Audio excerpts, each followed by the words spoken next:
This is Chapter 1, a reading from the book Alcoholics Anonymous. Bill's story. War fever ran high in the New England town to which we new young officers from Plattsburgh were assigned. And we were flattered when the first citizens took us to their homes, making us feel heroic. Here was love, applause, war. Moments sublime, with intervals hilarious. I was part of life at last, and in the midst of the excitement, I discovered liquor. I forgot the strong warnings and the prejudices of my people concerning drink. In time, we sailed for over there. I was very lonely and again turned to alcohol. We landed in England. I visited Winchester Cathedral. Much moved, I wandered outside. My attention was caught by a doggerel on an old tombstone. Here lies a Hampshire grenadier who caught his death drinking cold small beer. A good soldier is ne'er forgot, whether he dieth by musket or by pot. Ominous warnings which I failed to heed. 22 and a veteran of foreign wars, I went home at last. I fancied myself a leader, for had not the men of my battery given me a special token of appreciation. My talent for leadership, I imagine, would place me at the head of vast enterprises, which I would manage with the utmost assurance. I took a night law course and obtained employment as an investigator for a surety company. The drive for success was on. I proved to the world that I was important. My work took me about Wall Street, and little by little I became interested in the market. Many people lost money, but some became very rich. Why not I? I studied economics and business as well as law. Potential alcoholic that I was, I nearly failed my law course. At one of the finals, I was too drunk to think or write. Though my drinking was not yet continuous, it disturbed my wife. We had long talks when I would tell her I would still her forebodings by telling her that men of genius conceive their best projects when drunk, that the most majestic constructions of philosophical thought were so derived. By the time I had completed the course, I knew the law was not for me. The inviting maelstrom of Wall Street had me in its grip. Business and financial leaders were my heroes. Out of this alloy of drink and speculation, I commenced to forge the weapon that one day would turn its flight like a boomerang and all but cut me to ribbons. Living modestly, my wife and I saved $1,000. It went into certain securities, then cheap and rather unpopular. I rightly imagined that someday would have a great rise. I failed to persuade my broker friends to send me out looking over factories and managements. But my wife and I decided to go anyway.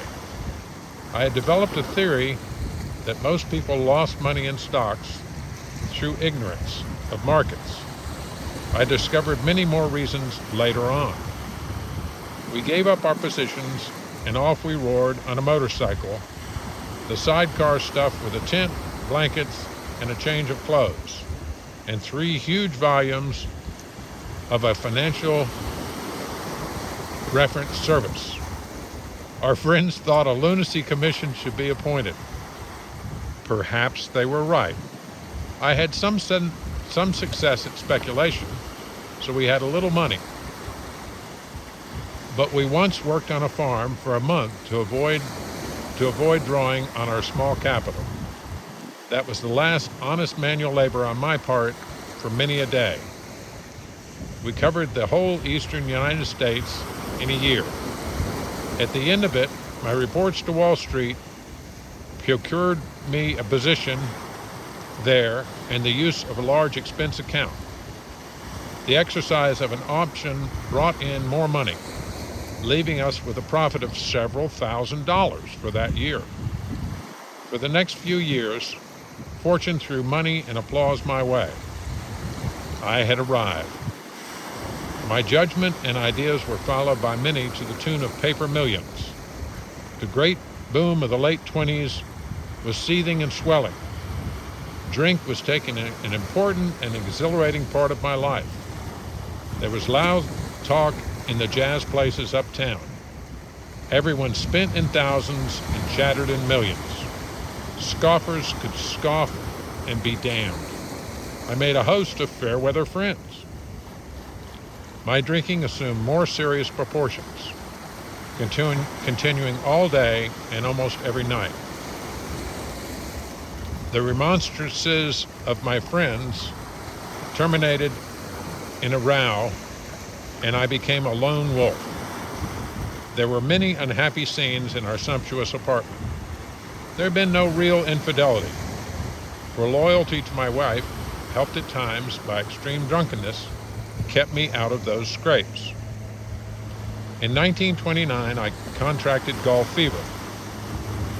We went at once to the country, my wife to applaud, while I started out to overtake Walter Hagen. Liquor caught up with me much faster than I came up behind Walter. I began to be jittery in the morning. Gulf permitted drinking every day and every night. It was fun to caroom around the exclusive courts, which had inspired such awe in me as a lad. I acquired the impeccable coat of tan that one sees on the well-to-do. The local banker watched me whirl fat checks in and out of his till with amused skepticism. Abruptly, in October of 1929, hell broke loose on the New York Stock Exchange. After one of those days of inferno, I wobbled from a hotel bar to a brokerage office. It was 8 o'clock, 5 hours after the market closed. The ticker still chattered. I was staring at an inch of a tape which bore the inscription XYZ 32. It had been 52 that morning. I was finished, and so were many friends. The papers reported men jumping to death from the towers of high finance. That disgusted me. I would not jump. I went back to the bar. My friends had dropped several million since 10 o'clock.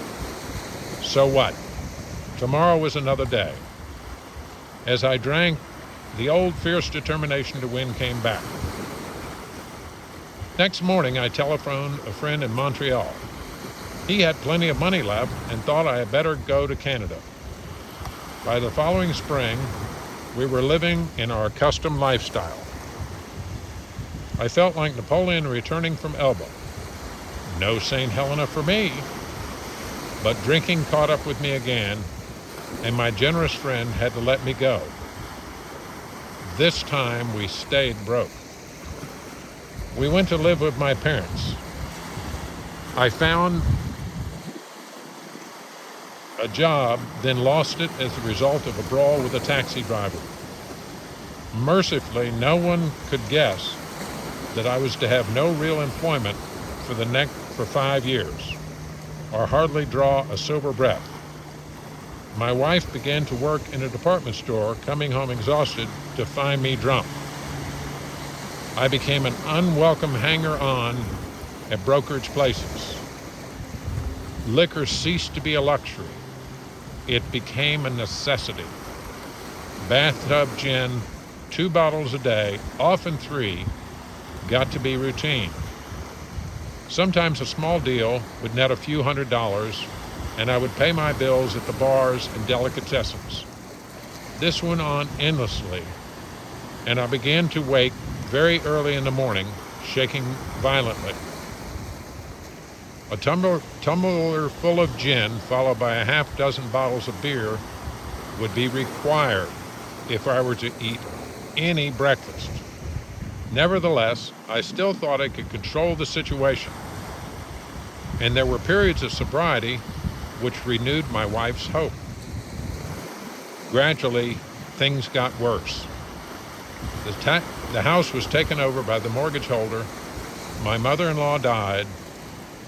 My wife and father-in-law became ill.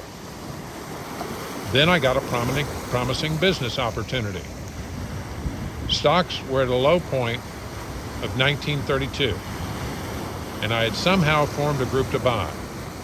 I was to share generously in the profits. Then I went on a prestigious bender, and that chance vanished. I woke up. This had to be stopped. I saw I could never take so much as one drink.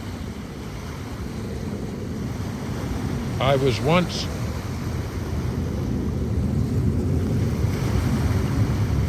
was through forever.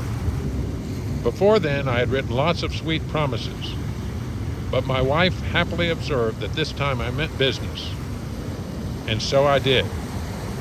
Shortly afterward, I came home drunk. There had been no fight. Where had been my high resolve? I simply didn't know. It hadn't even come to mind. Someone had pushed a drink my way, and I had taken it. Was I crazy? I began to wonder, for such an appalling lack of perspective seemed near being just that. Renewing my resolve, I tried again. Some time passed, and confidence began to replace by cocksuredness.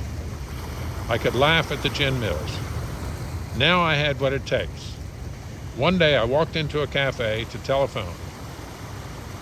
In no time I was beating on the bar, asking myself how it happened. As the whiskey rose to my head, I told myself I would manage better next time, but I might as well get good and drunk then. And I did. The remorse and horrible hopelessness of the next morning are unforgettable. The courage to do battle was not there. My brain raced uncontrollably, and there was a terrible sense of impending calamity. I hardly dared cross the street, lest I collapse and be run down by an early morning truck, for it was scarcely daylight. An all-night place supplied me a dozen glasses of ale. My writhing nerves were stilled at last. A morning paper told me the market had gone to hell again. Well, so had I. The market would recover, but I wouldn't. That was a hard thought. Should I kill myself? No, not now. Then a mental fog settled down. Gin would fix that. So 2 bottles and oblivion. The mind and the body are marvelous mechanisms. For mine endured this agony 2 more years. Sometimes I stole from my wife's slender purse when the morning terror and madness were on me. Again, I swayed dizzily before an open window, or the medicine cabinet where there was poison, cursing myself for a weakling. There were flights from city to country and back as my wife and I sought escape. Then came the night when the physical and mental torture was so hellish, I feared I would burst through my window sash and all. Somehow I managed to drag my mattress to a lower floor, lest I suddenly leap. A doctor came with a heady sedative. Next day found me drinking both gin and sedative. This combination soon landed me on the rocks. People feared for my sanity. So did I. I could eat little or nothing when drinking, and I was 40 pounds underweight.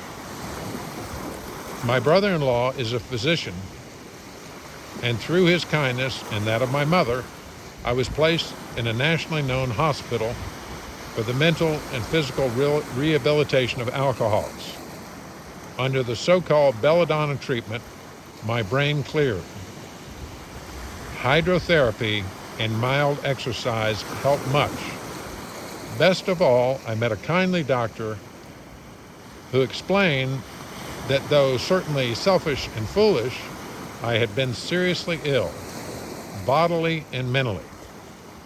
It relieved me somewhat to learn that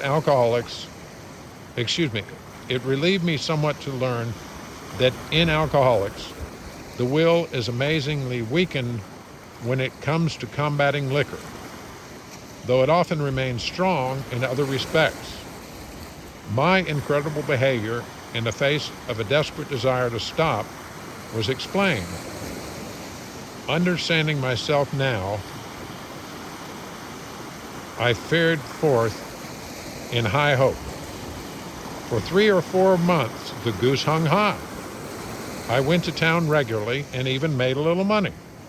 Surely this was the answer. Self-knowledge. But it was not. For the frightful day came when I drank once more. The curve of my declining moral and bodily health fell off like a ski jump. After a time, I returned to the hospital. This was the finish, the curtain, it seemed to me. My weary and despairing wife was informed that it would all end with heart failure during delirium tremens, or I would develop a wet brain, perhaps within a year. She would soon have to give me over to the undertaker or the asylum. They did not need to tell me. I knew and almost welcomed the idea.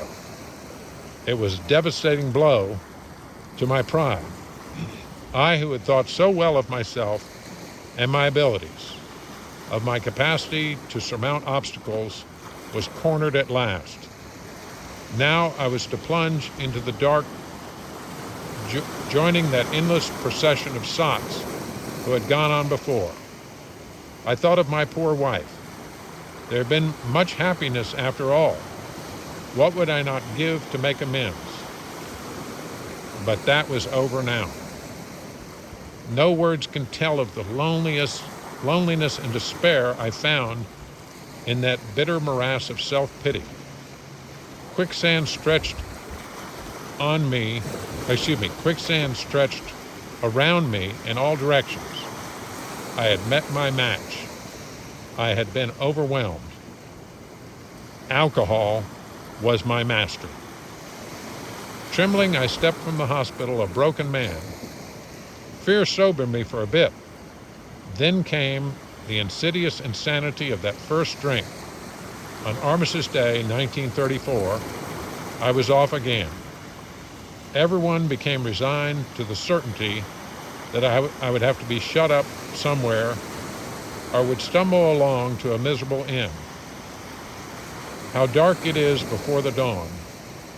In reality, that was the beginning of my last debauch. I was soon to be catapulted in what I like to call the fourth dimension of existence. I was to know happiness, peace, and usefulness in a way of life that is incredibly more wonderful as time passes. Near the end of that bleak November, I sat drinking in my kitchen. With a certain satisfaction, I reflected there was enough gin concealed about the house to carry me through that night and the next day. My wife was at work. I wondered whether I dare hide a full bottle of gin near the head of our bed. I would need it before daylight. My musing was interrupted by the telephone. The cheery voice of an old friend asked if he might come over. He was sober. It was years since I could remember his coming to New York in that condition. I was amazed. Rumor had it that he had been committed for alcoholic insanity. I wondered how he had escaped. Of course he would have dinner, and then I could drink openly with him. Unmindful of his welfare, I thought only of recapturing the spirit of other days. There was that time we chartered an airplane to complete a jag. His coming was an oasis in this dreary desert of futility. The very thing, an oasis. Drinkers are like that. The door opened and there he stood, fresh-skinned and glowing. There was something about his eyes. He was inexplicably different. What had happened? I pushed a drink across the table. He refused it.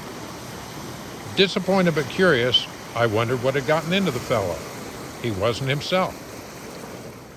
Come.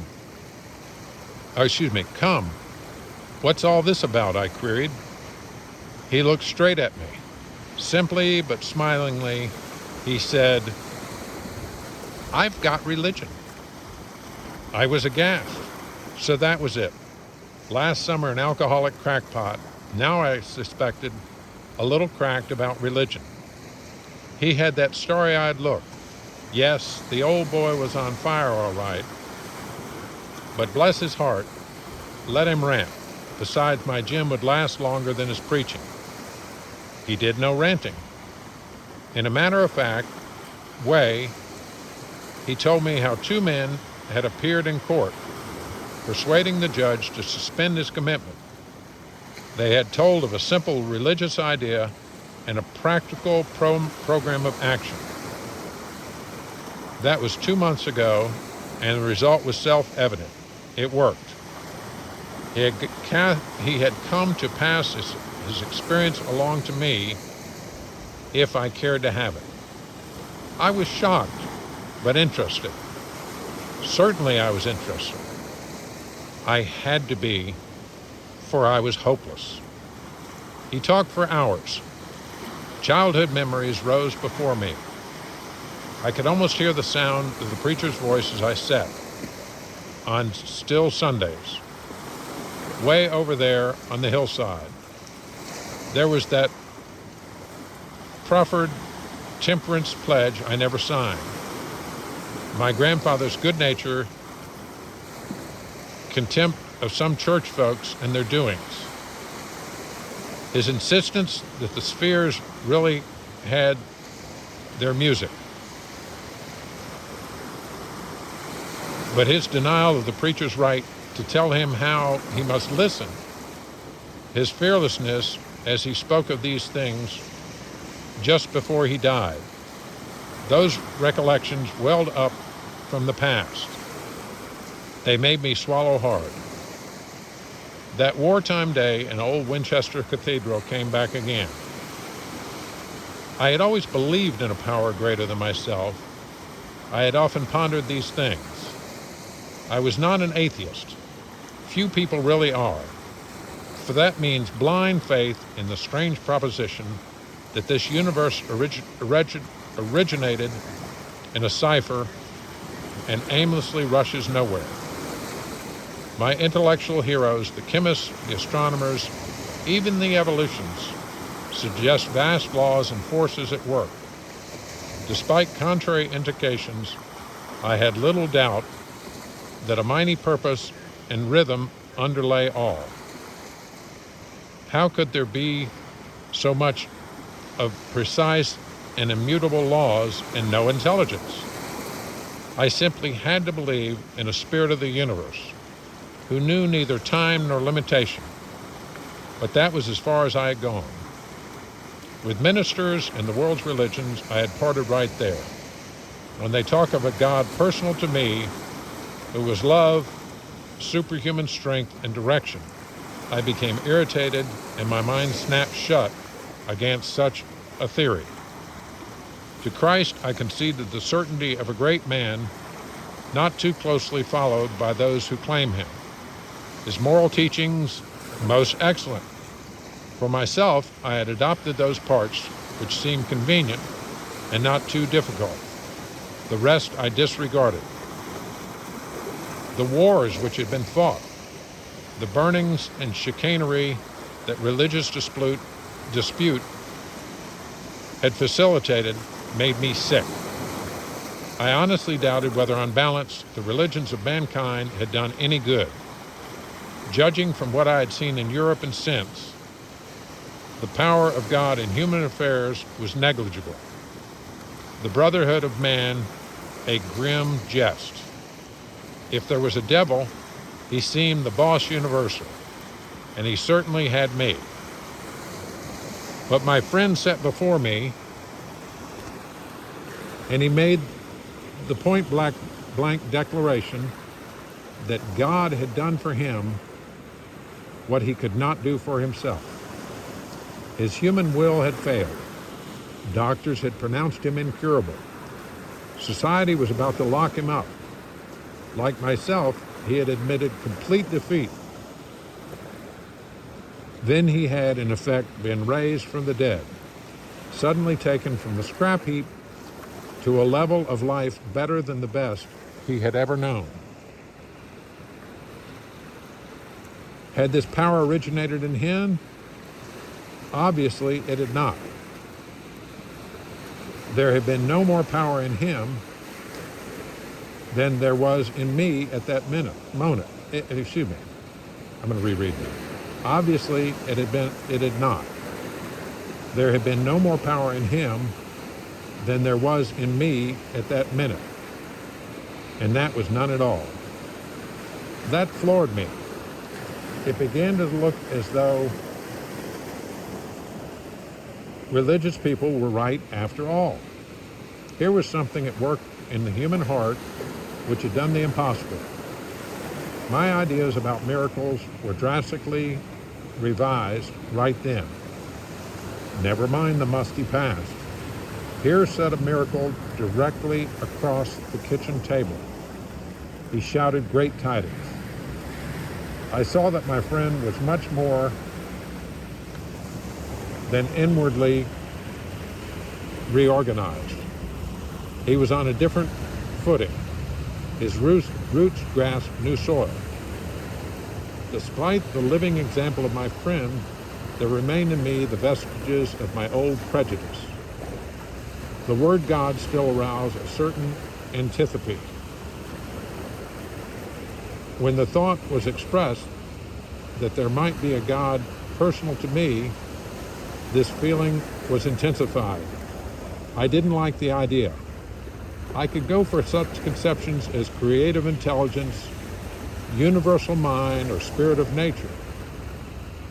But I resisted the thought of a czar of the heavens, however loving his sway may be.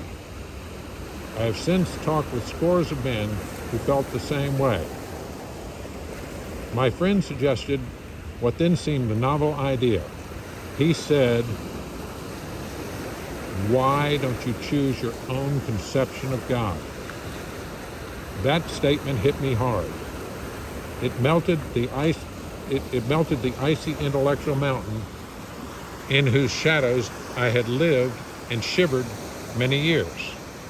I stood in the sunlight at last. It was only a matter of being willing to believe in a power greater than myself. Nothing more was required of me to make my beginning. I saw that growth could start from that point. Upon a foundation of complete willingness, I might build what I saw in my friend. Would I have it? Of course I would. Thus I was convinced that God is concerned with us, humans, when we want Him enough. At long last, I saw, I felt, I believed. Scales of pride and prejudice fell from my eyes. A new world came into view. The real significance of my experience in the cathedral burst upon me. For a brief moment, I needed and wanted God. There had been a humble willingness to have Him with me, and He came. But soon the sense of His presence had been blotted out by worldly clamors, mostly those within myself. And so it had been ever since. How blind I had been. At the hospital, I was separated from alcohol for the last time. treatment seemed wise, for I showed signs of delirium tremens. There I humbly offered myself to God, as I then understood him, to do with me as he would. I placed myself unreservedly under his care and direction. I admitted for the first time that of myself I was nothing, that without him I was lost. I ruthlessly faced my sins and became willing to have my newfound friend take them away, root and branch. I have not had a drink since. My schoolmate visited me, and I fully acquainted him with my problems and deficiencies. We made a list of people I had hurt or toward whom I felt resentment. I expressed my entire willingness to approach these individuals, admitting my wrong. Never was I to be critical of them. I was to right such matters to the utmost of my ability. I was to test my thinking by the new God consciousness within. Common sense would thus become uncommon sense. I was to sit quietly when in doubt, asking only for direction and strength to meet my problems as he would have me. Never was I to pray for myself, except as my request bore on my usefulness to others. Then only might I expect to receive. But that would be in great measure. My friend promised when these things were done, I would enter into a new relationship with my Creator, that I would have the elements of a way of living which answered all my problems. Belief in the power of God, plus enough willingness, honesty, and humility to establish and maintain the new order of things were the essential requirements. Simple but not easy. A price had to be paid. It meant destruction of self-centeredness. I must turn in all things to the Father of light, who presides over us all. These were revolutionary, drastic proposals. But the moment I fully accepted them, the effect was electric. There was a sense of victory, followed by a peace and serenity as I have never known. There was utter confidence. I felt lifted up, as though the great, clean wind of a mountaintop blew through and through. God comes to most men gradually, but his impact on me was sudden and profound. For a moment I was alarmed. I called my friend the doctor to ask if I were insane. For a moment I was alarmed. I called my friend the doctor to ask if I was still sane. He listened and wondered as I talked. Finally, he shook his head, saying, "Something has happened to you I don't understand, but you'd better hang on to it. Anything is better than the way you were." The good doctor now sees many men who have such experiences. He knows that they are real. While I lay in the hospital, the thought came that there were thousands of hopeless alcoholics who might be glad to have what had been so freely given to me. Perhaps I could help some of them. They in turn might work with others. My friend had emphasized the absolute necessity of demonstrating these principles in all my affairs. Particularly, it was imperative to work with others as he had worked with me. Faith without works was dead, he said. How appallingly true for the alcoholic. For if an alcoholic failed to perfect and enlarge his spiritual life through work and self-sacrifice for others, he could not survive the certain trials and low spots ahead. If he did not work, he would surely drink again. And if he drank, he would surely die. That faith would be dead indeed. With us, it is just like that. My wife and I have abandoned ourselves with enthusiasm to the idea of helping other alcoholics to a solution of their problems. It was fortunate, for my old business associates remained skeptical for a year and a half, during which I found little work. I was not too well at the time and was plagued by waves of self-pity and resentment. This sometimes nearly drove me back to drink. But I soon found that when all other measures failed, work with another alcoholic would save the day. Many times I have gone to my old hospital in despair. On talking to a man there, I would be amazingly lifted up and set on my feet. It was a design for living that works in rough going. We commenced to make many fast friends, and a fellowship has grown up among us, of which it is a wonderful thing to feel a part. The joy of living we really have, even under pressure and difficulty. I have seen hundreds of families set their feet in a path that really goes somewhere. We have seen the most impossible domestic situations righted. Feuds and bitterness of all sorts wiped out. I have seen men come out of asylums and resume a vital place in the lives of their families and communities. Business and professional men have regained their standing. There is scarcely any form of trouble and misery which has not been overcome among us. In one western city and its environs, there are 1,000 of us and our families.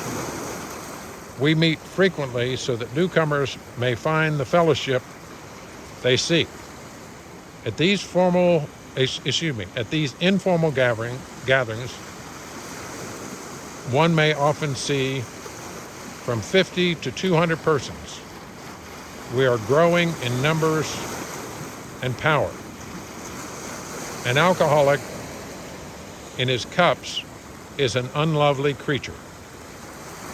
Our struggles with them are variously strenuous, comic, and tragic. One poor chap committed suicide in my home. He could not or would not see our way of life. There is, however, a vast amount of fun about it all. I suppose some would be shocked at our seeming worldliness and levity. But just underneath, there is deadly earnestness. Faith has worked 24 hours a day in and through us, or we perish. Most of us feel we need look no further for utopia. We have it with us right here and now. Each day, my friend Sybil talk in our kitchen multiplies itself in a widening circle of peace on earth and goodwill toward men. That's Bill W., co-founder of Alcoholics Anonymous. He died in January 24 of 1971. I hope this reading of Bill's